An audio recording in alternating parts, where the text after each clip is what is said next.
20,000 ಇಲ್ಲ. ಬಿಜೆಪಿ ಸರ್ಕಾರದಲ್ಲಿ slum board ಅಲ್ಲಿ ಒಂದ್ ಮನೆ ಏನಾರ ಕೊಟ್ಟಿದ್ರೆ ನಾನು ರಾಜಕೀಯದಿಂದ ರಾಜೀನಾಮೆ ಕೊಡ್ತಿದ್ದೆ, ಅದಕ್ಕೆ ನಿಲ್ಲಿಸ್ತಿದ್ದೆ. ನಾಳೆ 20,000 ಬಿಟ್ಟಾಗಿ ಒಂದ್ ಮನೆ. ಅವ್ರ ಅವಧಿಯಲ್ಲಿ 4 ವರ್ಷ ಮುಖ್ಯಮಂತ್ರಿ ಆಗಿದ್ದು, ಕುಮಾರಸ್ವಾಮಿ ಅವರು 1.5 ವರ್ಷ ಮುಖ್ಯಮಂತ್ರಿ ಆಗಿದ್ದು, ಅವಧಿಯಲ್ಲಿ ಸ್ಲಮ್ ಬೋರ್ಡ್ ಅಲ್ಲಿ ಒಂದ್ ಮನೆ ಏನಾರು ಕೊಟ್ಟಿದ್ರೆ ನಾಳೆನೇ ರಾಜೀನಾಮೆ ಕೊಡ್ತೀನಿ ನಾನು ಮಂತ್ರಿ ಸ್ಥಾನಕ್ಕೆ. ಆಮೇಲೆ ರಾಜಕೀಯದಿಂದ ನಿಲ್ಲುತ್ತಿದ್ದು ಅಕೌಂಟಲ್ಲಿ ಹೋಗ್ತಾ ಇರೋದು, ಯಾರು ಕ್ಯಾಶ್ ಕೊಟ್ಟಲ್ಲ, ಎಲ್ಲ ಮಹಿಳೆ ಅಕೌಂಟಲ್ಲಿ ಆಗ್ತಾರೆ. ಅಷ್ಟು ಏರಿಕೆ ಮಾಡಿದ್ದಾರೆ, ಬೆಲೆ ಏರಿಕೆ ಮಾಡಿದ್ದಾರೆ. ಯಾರು ಎಲೆ ಬೇರಿಕೆ ಮಾಡಿದ್ರು? ಕೇಂದ್ರ ಸರ್ಕಾರ. ನಾವು ಮಾಡಕ್ ಬರಲ್ಲ. ಎಲೆ ಬೇರಿಕೆ ಎಲ್ಲಿಂದ ಜಾಸ್ತಿ ಆಗೋದು? ಅಷ್ಟಾದ್ರೂ ಕುಮಾರಸ್ವಾಮಿ ಬುದ್ಧಿ ಬೇಡ, 2 ಸಲ ಮುಖ್ಯಮಂತ್ರಿ ಆಗಿದ್ದಾರೆ, ಅಷ್ಟಾದ್ರೂ ಬುದ್ಧಿ ಬೇಡ. ಕೇಂದ್ರ ಸರ್ಕಾರದಲ್ಲಿ ಎಲೆ ಜಾಸ್ತಿ ಆಗಿ, ಎಲೆ ಬೇರಿಕೆ ಜಾಸ್ತಿ ಆಗಿದೆ, ರೇಟ್ ಜಾಸ್ತಿ ಆಗಿದ್ದ ಕಾರಣಕ್ಕೆ ಕೇಂದ್ರ ಸರ್ಕಾರದಿಂದ ಡೀಸೆಲ್ ಬೆಲೆ ತಗೊಳ್ಳಿ, ಪೆಟ್ರೋಲ್ ಬೆಲೆ ತಗೊಳ್ಳಿ, ಗ್ಯಾಸ್ ಬೆಲೆ ತಗೊಳ್ಳಿ. ಯಾವ ಥರ ಇದಿದ್ದೇಳಿ, ಕಡಿಮೆ ಇದ್ದೇಳಿ? ಯಾರು ಹೇಳಲ್ಲ. ನಮ್ಮ 5 ವರ್ಷ ನಮ್ಮ ಸರ್ಕಾರ ಇವರು ಗ್ಯಾರಂಟಿ ಇರ್ತದೆ. ಈ ಬಾರಿ ನಾನು 100 ಮುಗಿಸಿದೆ. ಏನು ಕಾಂಗ್ರೆಸ್ ಸರ್ಕಾರ ಕಾಂಗ್ರೆಸ್ ಗ್ಯಾರಂಟಿ ಮೋದಿ ಬಂದಿದ್ದಾರೆ ಸರ್, ಏನು ಎಫೆಕ್ಟ್ ಇಲ್ಲ ಸರ್? ಏನು ಎಫೆಕ್ಟ್ ಇದೆ ಸರ್? ಮೋದಿ ಅಲೆ ಇದೆಯಾ? ಈ ಮಾಧ್ಯಮ ಸ್ನೇಹಿತರಿಗೆ ಹೇಳ್ತೀನಿ, ಈಗ ಮುಂಚೆ 2019 ಮೋದಿ ಅಲೆ ಇತ್ತು, ಈ ಬಾರಿ ಯಾವ ಥರ ಅಲೆ ಕಾಣ್ತಾ ಇದೆ ನಿಮಗೆ? ಈಗ ಮೋದಿಯವರು 2019 ನೋಡಿ ಪ್ರಚಾರಕ್ಕೆ ಬಂದಿದ್ದು ಮೋದಿಯವರು.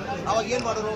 ಇಸ್ ಮೋದಿ ಪೂಜೆಗೆ ಮೋದಿಜಿ ಪೂಜೆಗೆ ಈ ಕ್ಯಾಂಡಿಡೇಟ್ ಅಭ್ಯರ್ಥಿ ಹೇಳ್ತಾವ್ರೆ, ಅಭ್ಯರ್ಥಿ ಹೇಳ್ತಾರೆ. ನಾನು ನೋಡಿದೆ ಎಷ್ಟು ಸುಳ್ಳು ಹೇಳ್ತಾರೆ ಸ್ವಾಮಿ.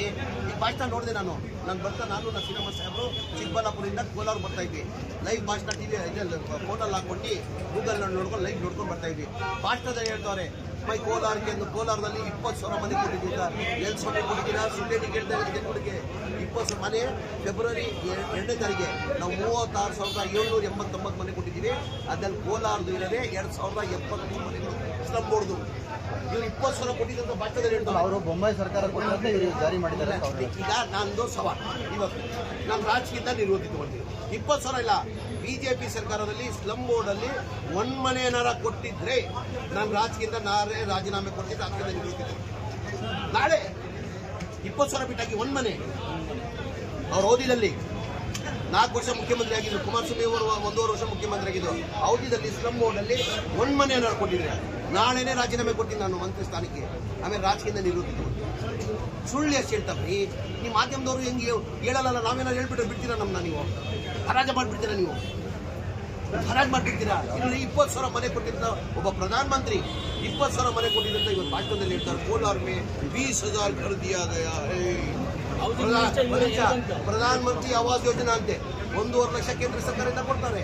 GST 18% ಹಾಕ್ಬಿಟ್ಟು 1,37,000 ವಾಪಸ್. ಏನು ಸುಳ್ಳು? ಇಷ್ಟು ಸುಳ್ಳ? ಅದು ಮಾಧ್ಯಮದವರು ಸಾಥ್ ಕೊಡ್ತಾ ಇದ್ರಲ್ಲ. ದಯಮಾಡಿ ದಯಮಾಡಿ ಬದಲಾವಣೆ ಮಾಡ್ಕೊಳ್ಳಿ. ನೀವು 90% ನಮ್ಗೆ ಸಾಥ್ ಕೊಟ್ಬಿಡಿ, ನೀವು 10% ಸಾಥ್ ಕೊಡಿ. ನಾವು ಕರ್ನಾಟಕದಲ್ಲಿ 25 ಸೀಟ್ ಗೆಲ್ತೀವಿ.